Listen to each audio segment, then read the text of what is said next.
দাসত্ব করতে হয়, তারপরে তুমি শিষ্য হতে পারবে, তার আগে না। আর গুরু ধরা জিন্দা মরা, গুরু ধরা যারা আর মরা মানুষ এক, সবকিছু গুরুর চরণে অর্পণ করতে হবে।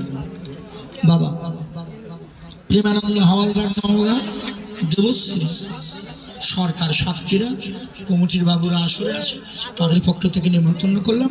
কৃপা করে শুভ সময়ে যাবেন, প্রসাদ পাবেন, কীর্তন শুনবেন, শরণধূলি বাঁধবেন, শরণধূলি দিবেন, মানব জন্ম ধন্য করবেন।